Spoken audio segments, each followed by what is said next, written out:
Hola, ¿cómo están? Este es de nuevo el profesor Marco Julio Cañas Campillo de la Universidad de Antioquia en esta aventura emocionante de la ciencia de datos y el Machine Learning, además de la didáctica de la matemática en educación superior.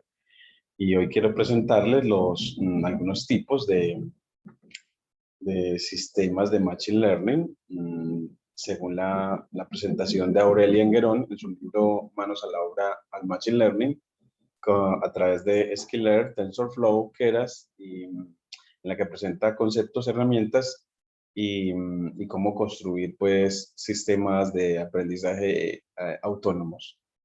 Bueno, entonces voy a compartirles pantalla para mostrarles hoy estos tipos. Vamos a ir a nuestro cuaderno Júpiter. Eh, en el, vamos a ver acá, nos pasamos a nuestra presentación RAIS y vemos entonces que lo que quiero comentarles es los tipos de sistemas de Machine Learning. Según Aurelia Enguerón, hay tantos tipos diferentes de sistemas de aprendizaje automático que es útil clasificarlos en categorías amplias según los siguientes criterios. El primer criterio es si están entrenados o no con supervisión humana. Entonces, ese tipo de criterio, ¿cómo llamar? Como aprendizaje supervisado, y hay unos que cuando no tiene supervisión humana lo llamamos no supervisado o semi-supervisado o por refuerzo. Entonces, según este criterio, los sistemas se clasifican en supervisado, no supervisado, semi-supervisado y por refuerzo. Y si pueden o no aprender gradualmente sobre la marcha, entonces habrá, según ese criterio de si pueden aprender o no gradualmente sobre la marcha, pues se llamará, se clasifican en aprendizaje en línea o por lotes. El aprendizaje en línea es como cuando hay aprendizaje creciente o incremental, dado que cada vez se obtienen más y más datos, por ejemplo, cuando se obtienen datos en tiempo real a través de Internet. Y ya sea que funcionen simplemente comparando nuevos puntos de datos con puntos de datos conocidos o en su lugar detectando patrones en los datos de entrenamiento y construyendo un modelo predictivo, al igual que lo hacen los científicos, el aprendizaje basado en instancias versus el aprendizaje basado en modelos. Entonces, así ya tenemos dos. Según este criterio, es si el aprendizaje es basado en instancias, es decir, memorizamos todo a partir de unos datos conocidos, construimos un modelo predictivo en el que, dada una instancia nueva, vemos a cuál se parece más y así ya podemos dar la predicción. Ese sería un aprendizaje basado en instancias. Y ya el aprendizaje basado en modelos predictivos es aquel que de los datos totales trata de encontrar una regularidad o un patrón entre todos ellos que se convierte en el criterio predictor o en la función predictora. Estos criterios no son exclusivos, pueden combinarlos como quieras. Por ejemplo, un filtro de spam de última generación puede aprender sobre la marcha utilizando un modelo de red neuronal profunda, entrenando con ejemplos de spam y ham. Esto lo convierte en un sistema de aprendizaje supervisado y basado en modelos y en línea. Entonces así podemos tener sistemas de Machine Learning que cumplen varios criterios a la vez. En este caso, pues para este ejemplo cumple 3. Examinemos cada uno de estos criterios un poco más de cerca. Entonces veamos como el aprendizaje supervisado versus el no supervisado.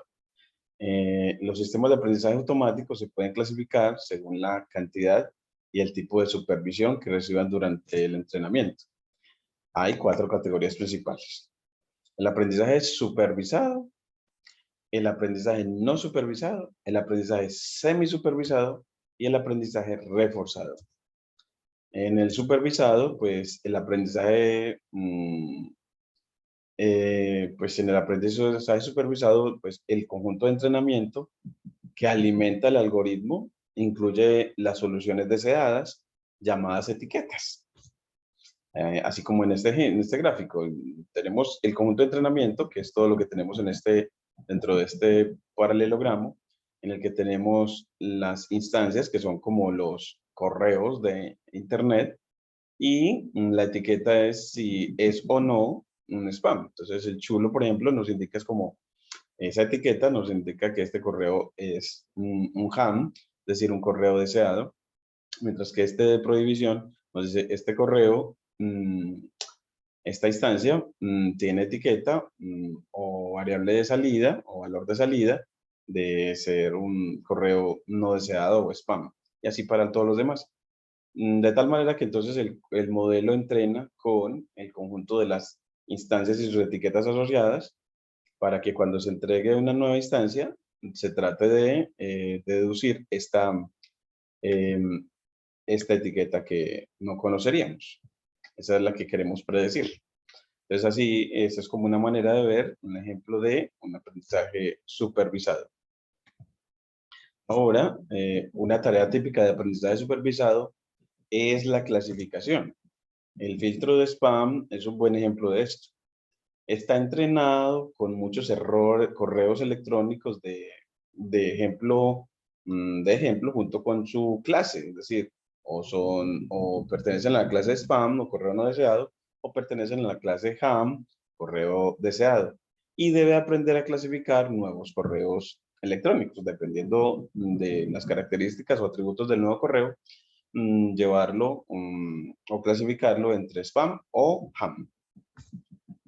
Una tarea típica es predecir un valor numérico objetivo, como el precio de un automóvil, dado un conjunto de características o atributos, como kilometraje, edad o marca, llamados predictores. Este tipo de tareas se le llama es regresión. Y para entrenar un sistema debe proporcionarle muchos ejemplos de automóviles, incluidos sus predictores y sus etiquetas, es decir, los precios. En Machine Learning, un atributo es un tipo de dato, por ejemplo, el kilometraje, mientras que una característica tiene varios significados según el contexto, pero generalmente significa un atributo más, bueno, generalmente la característica habla del atributo más el valor asociado. La característica puede ser que el kilometraje es 15.000, eso sería el significado de característica, mientras que para nosotros en ciencia de datos, eh, el atributo es el tipo de dato, no el valor que asume. Entonces, cambiamos como aquí la redacción, mientras que una característica tiene varios significados según el contexto, eh, pero generalmente mm, la característica, pero generalmente mm, cuando hablamos de una característica, queremos decir que nos referimos tanto a su atributo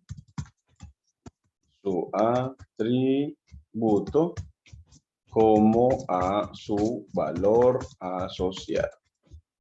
Pues así hacemos una diferenciación conceptual entre característica y atributo. En ciencia de datos hablamos más que todo de atributos.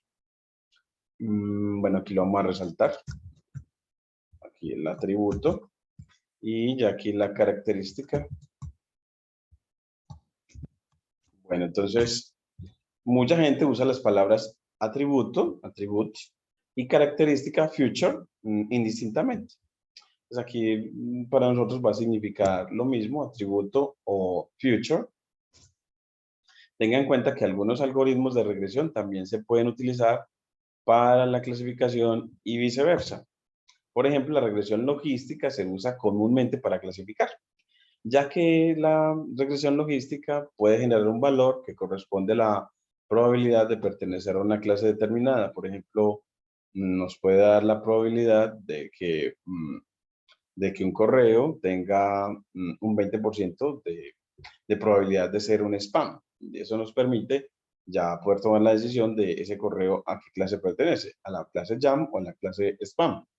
En este caso, por una probabilidad tan baja, yo diría que lo dejaríamos en la clase ham. Aquí vemos que en la regresión logística uno puede tener un diagrama de dispersión como este. Entonces, los datos son esos puntos que van como determinando una curva que inicialmente crece para luego llegar a un máximo, luego de crecer y luego volver a crecer. Así ya uno puede ver como un patrón de comportamiento entre los datos, gracias a este diagrama de dispersión que para quien en el eje horizontal habla de la característica o feature o atributo y en el Y nos da los respectivos valores asociados a cada instancia. Entonces, la predicción lo que buscará es que para una nueva instancia, decirnos cuál va a ser el valor predicho. Entonces aquí eso es una manera de graficar un proceso de regresión utilizando un diagrama de dispersión. Un diagrama de dispersión que nos va a permitir como también aproximar gráficamente cuál podría ser el valor predicho para una nueva instancia, dado que uno lo quisiera que el valor predicho se acomodara al comportamiento de los demás puntos, al comportamiento que tienen o a la curva que los aproxima. Bueno, los siguientes son algunos de los algoritmos de aprendizaje supervisado más importantes. Uno de ellos es Canneres Neighbors, otro es Linear Regression. Bueno, el primero Canneres Neighbor es como KNN, conocido como KNN, o algoritmo de los K vecinos más cercanos. Está también el algoritmo de regresión lineal, Linear Regression, de regresión logística, Logistic Regression, y otro es el de Support Vector Machines, es decir, las máquinas de soporte vectorial, el árbol de decisión y el Random Forest o bosque de decisión, y por último la red neuronal.